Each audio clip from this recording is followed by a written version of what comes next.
Hi, I'm Brett Jones, and I'm a professor and motivation scientist at Virginia Tech. This presentation provides an overview of self-regulation and answers the questions, what is self-regulation? And what do instructors need to know about self-regulation? Let's begin by answering the question, what is self-regulation? Self-regulation is a process whereby students activate and sustain cognitions, behaviors, and affects that are systematically oriented towards the attainment of their goals. So self-regulation involves a process that a student uses to attain his or her goals. And this process involves activating cognitions, behaviors, and affects. So as you can imagine, this can be a complicated process, especially when we try to figure out how it interacts with a student's motivation. This self-regulation process can be thought of in three phases: the forethought phase, the performance phase, and the self-regulation phase. I want to walk you through this figure, starting with the forethought phase. The forethought phase involves the self-regulatory processes that happen before a person acts. So it involves things such as analyzing the task and setting goals and planning strategically. The performance phase includes the self-regulatory processes that occur during the behavior. That involves self-control and affects attention and action. The self-reflection phase involves the self-regulatory processes that occur after the behavior and influences a person's response to the experience, including self-judgments and adaptive self-reactions. The self-reflections then affect the forethought processes and beliefs about subsequent efforts to learn. In this way, we can see that self-regulation is a cycle that involves taking in feedback and adapting. Now that you have an idea of the overall cycle, I'd like to go through this cycle one more time and describe these phases in more detail. I'm going to start with the forethought phase, which involves the self-regulatory processes that happen before a person acts. One of the things that students should do before they act is to set goals. That is, decide on specific outcomes that they want for their learning or performance. For example, a learning goal would be to learn how to write a good topic sentence in an essay, or to learn how to solve a math problem involving derivatives, or to finish a course assignment by midnight. Effective goals are specific, challenging, and attainable in the short term. In other words, having a goal to graduate from college is a good goal to have, but it's a long-term goal if you're a sophomore in college. A more short-term, and therefore more effective goal, would be to understand the concept of friction in a physics course. Effective students also engage in strategic planning. Strategic planning involves selecting strategies that will enhance the learning processes. After selecting strategies, effective learners decide how to sequence them in ways that will best enhance learning. For example, to learn the concept of friction, my strategy might be to attend a class on the topic, then read the textbook section on friction, then solve problems in the textbook related to friction. Or I might decide to sequence these strategies differently and read the textbook first, then attend class, then solve the problems. The key point here is that this is a conscious process that I think about in the forethought phase before I implement the strategies. Another self-regulatory strategy that has shown to be effective is self-instruction. Self-instruction involves talking aloud while engaging in a task. Students have been shown to learn more when they talk through how to proceed. For example, I might talk about the steps involved in adding fractions. Another effective strategy is to use imagery, which involves creating pictures in your mind. Athletes can use imagery to imagine themselves successfully completing important aspects of their sport. For example, basketball players can imagine themselves shooting free throws during a game. Imagery can also be used in academic subjects. For example, by imagining scenes described by the author of a book, or creating an image of friction by thinking of someone pushing a block on a piece of sandpaper.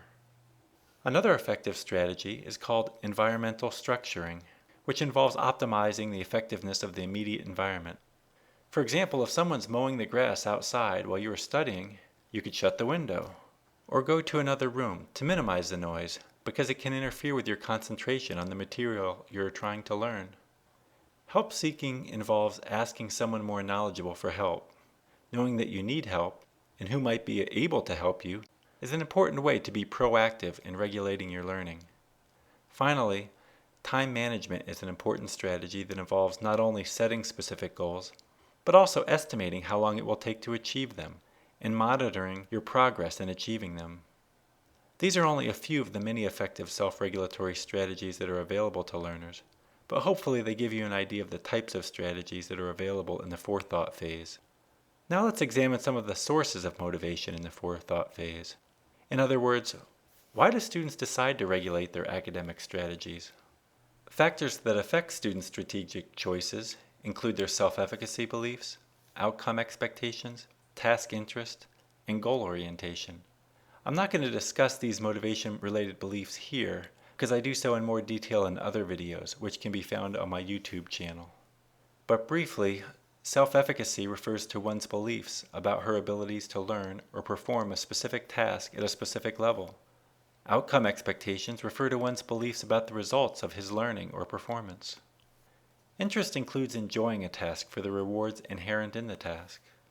And goal orientation involves one's beliefs about the purpose of learning, whether it's to develop one's competence or to demonstrate one's competence. Now let's move to the performance phase. In this figure, you will see that many of the same strategies I discussed in the forethought phase are also included as part of the performance phase. That's because you first think about what you're going to do in the forethought phase, and then while you're participating in the task or activity, you need to regulate these different strategies.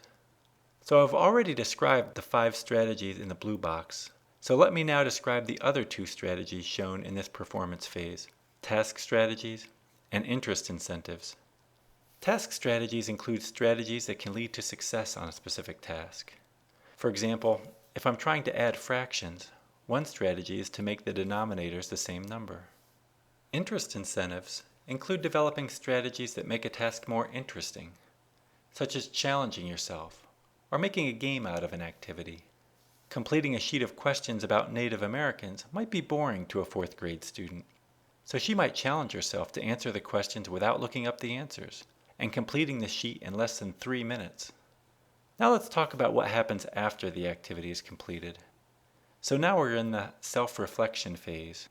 At this point, the student has a choice to either seek out opportunities to learn more about the topic or activity, or to avoid opportunities to learn more. One source of their motivation is their self-evaluative judgments. Here students judge the feedback they have received, such as the amount of praise or criticism. And they also judge their learning and performance against the standards that they have set for themselves, either an absolute standard or a standard with different levels of success possible, such as very good, good, not so good, etc. Another source of motivation is causal attribution judgments.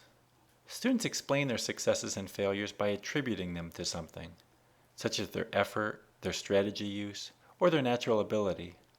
Students who attribute their failures to effort are more likely to be motivated to continue than students who attribute their failures to natural ability. Because if they do that, they'll feel helpless because they cannot change their natural ability. Students' self-judgments are tied to their self-reactions, such as self-satisfaction and adaptive and defensive inferences. Let me explain these a little. After completing a task or activity, students have feelings about their performance. They may be very excited and happy, or they may be sad and angry. Researchers have found that positive feelings can motivate students to continue their efforts to learn. But certainly we can all think of cases where being upset over a result can motivate us to improve our performance the next time.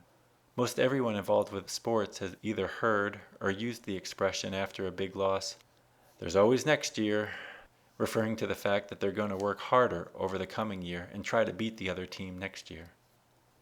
Other self-reactions are adaptive and defense inferences. These are conclusions students make about whether they need to alter their strategies in their future attempts to learn. When students have a high level of satisfaction, they're more likely to make adaptive inferences for their errors by choosing more effective strategies next time. Students who are unhappy with their performances tend to make defensive inferences so that they can avoid negative feelings in the future.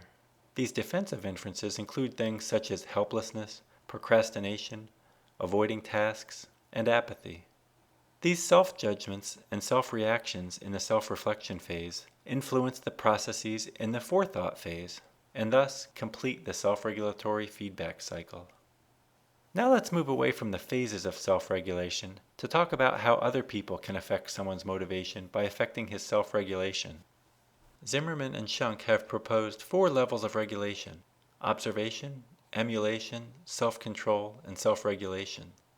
Observation is the first level of regulation. At this level, the students observe someone performing an activity, someone who's proficient with this skill. This person becomes a model to the students and conveys performance standards and motivational orientations. Students can be motivated by vicarious consequences. For example, if the model teacher praised another student's solution to a problem. The next level is called emulation, where the students emulate the model and get help from another person. Students copy the general pattern or style of the model's response, instead of the exact actions of the model. So in these first 2 levels, students receive help from others, more so than in the next 2 levels. The third level involves self-control of a skill, where students practice the activity without having models around. A typical example would be students doing their homework by themselves. Here learners need to self-regulate, and they can do so by setting levels of performance that they want to achieve, and then become satisfied only when they have achieved that level of performance. The final level is called self-regulation.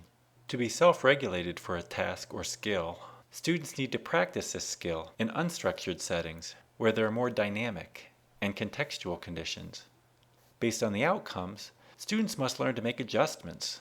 Here students can identify the conditions under which skills should be performed and make adaptations based on self-monitored outcomes, rather than thinking back to the behaviors that were modeled. Students don't have to go through these 4 levels in sequence, and just because they've reached the final level does not mean that they will use it all the time. But the point of these levels is to show that self-regulation happens in a social context, where other people are important in helping students develop and maintain a high level of self-regulation and motivation beliefs. Now let's switch to the second question I proposed at the beginning of this presentation. What do instructors need to know about self-regulation? Well, there could probably be an entire book written about the subject, but let me try to summarize a few main points. I think that it can be helpful for teachers to know about the different phases of self-regulation and what students think about in each phase. Instructors can help students at each stage with some of the things that I discussed previously. For example, many researchers have investigated motivation-related beliefs and what teachers can do to foster productive beliefs. I've discussed these issues in other videos on my YouTube channel and have more information on my website. Others have written books on this topic. Because these teaching implications are provided elsewhere, I will focus the remainder of this presentation on a few ideas that Zimmerman and his colleagues have written about that directly relate to his work on self-regulation. The Self-Regulation Empowerment Program was designed to diagnose and treat specific learning problems with students who are underachieving and at risk. This program uses explicit modules to teach students cyclical self-regulatory thought and action, such as setting goals, making strategic plans, self-monitoring their performance and processes, and making adaptive self-judgments and reactions following test performances. I'm not going to discuss the details of this program here, but I wanted to make you aware that programs such as this attempt to focus specifically on helping students learn and use self-regulation strategies. As another example, one of the problems that Zimmerman identified in students' self-regulation was that some students overestimated their self-efficacy to learn. To address this issue, he and his colleagues designed a self-reflection training that focused on attributions made in the self-reflection phase. This training included giving students short daily quizzes and requiring them to recognize their overestimates of self-efficacy. After correcting their errors, the students received new problems and could get more points and obtain higher grades. Students who received this self-regulation training outperformed other students on the regular course exams. Some recommendations for instructors from studies such as this include providing opportunities for frequent feedback.